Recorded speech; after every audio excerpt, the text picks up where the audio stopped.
Viewers आप mobile users हैं या फिर पीसी यूजर्स हैं, आपने अपना ब्राउजर ओपन कर लेना है और सिंपल यहाँ पे आकर आपने विजिट करना है जी rozgarhub.pk।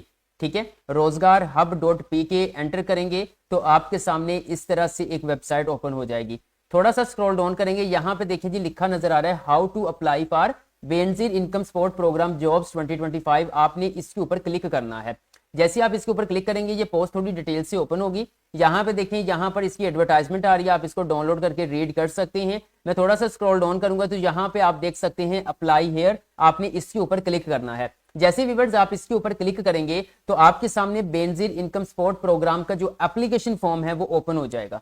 ठीक है, यहाँ पे देखें लिखा हुआ है best job application form for data entry executive and security guard recruitment on contract basis. ठीक है, आप सिंपल व्यूअर्स आपने इस वीडियो को कहीं से स्किप नहीं करना। एक छोटी सी गलती भी आपके एप्लीकेशन फॉर्म को कैंसिल करवा सकती है। मैं स्टेप बाय स्टेप सारी चीजें जो है आपसे गाइड करूंगा। सिंपल यहाँ पे देखें जी, सबसे पहले यहाँ पे आ रहा है जी पर्सनल इंफॉर्मेशन के अंदर अप्लाइड फॉर पोस्ट। आप कौन सी पोजीशन के लिए अप्लाई करना चाहते हैं, यानी कि आपने डाटा एंट्री एग्जेक्टिव के लिए अप्लाई करना है या फिर सिक्योरिटी गार्ड के लिए अप्लाई करना है। तो मिसाल के तौर पर आप डाटा एंट्री एग्जेक्टिव के लिए अप्लाई करना चाहते हैं तो यहाँ पे DE सिलेक्ट कर देंगे। उसके बाद यहां पर आप देख सकते हैं डिस्ट्रिक्ट ऑफ द पोस्ट, किस पोस्ट के लिए आपने अप्लाई करना है, मतलब कौन से डिस्ट्रिक्ट के अंदर आपने डाटा एंट्री एग्जेक्टिव के लिए अप्लाई करना है। तो जाहिर बात है आप अपना डिस्ट्रिक्ट जो है यहाँ पे सिलेक्ट करेंगे। ठीक है, मैं जस्ट आप लोगों को समझाने के लिए यहाँ पे मैं मुल्तान को सिलेक्ट कर लेता हूँ। ठीक है, यहाँ पर इस तरह से। उसके बाद यहाँ पे देखें जी, थोड़ा सा स्क्रॉल डाउन करता हूँ, यहाँ पे वो पूछ रहा है जी नेम ऑफ द कैंडिडेट। आपने अपने शनाख्ती कार्ड के मुताबिक यहाँ पर अपना नाम लिखना है। मिसाल के तौर पर मैं अली कर देता हूं, आपने अपना फुल नाम लिखना है। ठीक है, उसके बाद यहाँ पे आएगा जी फादर नेम, आपका जो आपके वालिद का नाम है वो आपने यहाँ पे ऐड करना है। मैं मिसाल के तौर पर कर देता हूं जी मुस्तफा। ठीक है, अच्छा उसके बाद थोड़ा सा स्क्रॉल डाउन करना है व्यूअर्स, यहाँ पे आप देख सकते हैं कि यहाँ पे पूछनी है डेट ऑफ बर्थ। क्या आपकी डेट ऑफ बर्थ क्या है वो आपने यहाँ से जो है ना वो सिलेक्ट करनी है। जो आपकी बनती है वो आप यहाँ से सिलेक्ट करेंगे। ठीक है, यहाँ पे मिसाल के तौर पर मैं ये कर लेता हूँ और कुछ इस तरह से कर लेते हैं। ठीक है, अब ये जो है वो देखें जी सिलेक्ट हो चुकी है। उसके बाद यहाँ पे आ गए जी जेंडर, मेल है फीमेल है वो आपने सिलेक्ट करना है या ट्रांसजेंडर। उसके बाद आपने यहाँ पर अपना CNIC नंबर ऐड करना है, शनाख्ती कार्ड नंबर ऐड करना है विदाउट डैशेस, डैशेस नहीं डालनी, वो आप ऐड करेंगे। यहाँ पे डोमिसाइल डिस्ट्रिक्ट, किस डिस्ट्रिक्ट का आपका डोमिसाइल है वो, मैं मुल्तान की एग्जाम्पल लेकर चल रहा हूँ तो मैं यहाँ पे मुल्तान सिलेक्ट कर, आप अपना करेंगे। ठीक है, उसके बाद यहाँ पे देखें कॉन्टैक्ट नंबर, आपने अपना नंबर इस तरह से 03 जो भी आपका नंबर बनता है वो आपने यहाँ पे ऐड करना है। उसके बाद व्यूअर्स आपने यहाँ पर अपना ईमेल एड्रेस ऐड करना है। ठीक है, उसके बाद थोड़ा सा स्क्रॉल डाउन करते हैं, सबसे इंपॉर्टेंट पार्ट आ चुका है क्वालिफिकेशन का। ठीक है, ये इंपॉर्टेंट है। यहाँ पे देखें जी वो आप कह रहे हैं सेकेंडरी स्कूल मैट्रिक का डाटा, इंटरमीडिएट का डाटा, फिर आपने बैचलर 4 ईयर किया है या 16 ईयर्स किया है वो आपने यहाँ से सिलेक्ट कर लेना है। ठीक है, जो भी आपने किया हुआ है। ठीक है, उसके बाद सिंपल मास्टर, वैसे इसके लिए BA BSc वाले अप्लाई कर सकते हैं।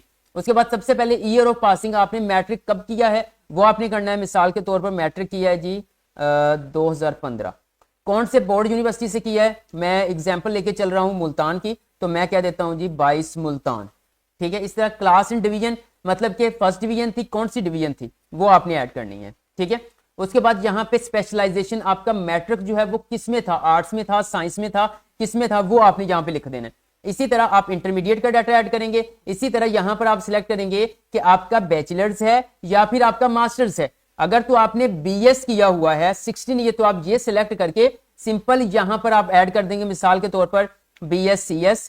ठीक है, उसके बाद यूनिवर्सिटी यहाँ पे BZU, उसके बाद डिवीजन कौन सी है, फर्स्ट, किसमें किया है, मतलब तो जाहिर बात है ये कंप्यूटर साइंसेज के अंदर है तो मैं यहाँ पर कंप्यूटर साइंसेज ऐड कर देता हूँ। अगर आपने मजीद कोई किया हुआ है तो ऐड कर दें। ठीक है, अदरवाइज अगर आपने बैचलर्स यानी कि आपने BA किया है, BSc किया है या EDP किया हुआ है तो सिंपल आप यहाँ पे बैचलर 14 ईयर्स को सिलेक्ट करेंगे और फिर जो भी आपने किया है ठीक है वो यहाँ से आप जो है वो ऐड कर देंगे।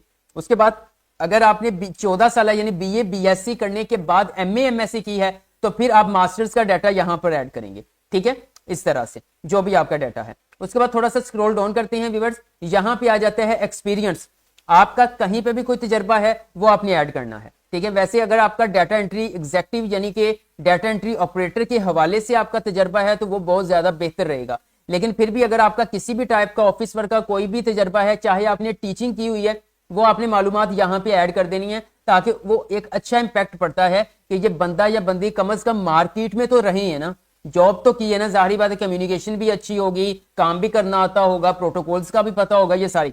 अब यहाँ पे आपने एक्सपीरियंस ऐड करना है, ये रेगुलर है या टेम्परेरी है, जाहिर बात है रेगुलर वाला तो यहाँ पे अप्लाई करेगा ही नहीं, तो सिंपल आप टेम्परेरी के ऊपर जो भी आपकी बनती है ऐड करेंगे। उसके बाद विवर नेक्स्ट आ जाता है NSERS। वो कह रहे हैं कि ऑलरेडी आपने कभी जो है वो as a data entry executive या सिक्योरिटी गार्ड जो है वो NSER में जो है वो सर्विंग किया, मतलब खिदमात सर अंजाम दी है, अगर दी है तो यस, अदरवाइज आप इसको नो कर दोगे, ठीक है। उसके बाद यहाँ पर एम्प्लॉयर नेम के मतलब अगर आपने यस यहाँ पे किया तो जाहिर बात है फिर आपको जिस डिपार्टमेंट में आपने की है, जॉब टाइटल वहां पे क्या रहा है, ड्यूरेशन आपकी कितनी रही है, तो वो फिर ऐड करेंगे। अगर नहीं की तो आप नो के ऊपर क्लिक करके बाकी तमाम सेक्शंस को इग्नोर कर देंगे।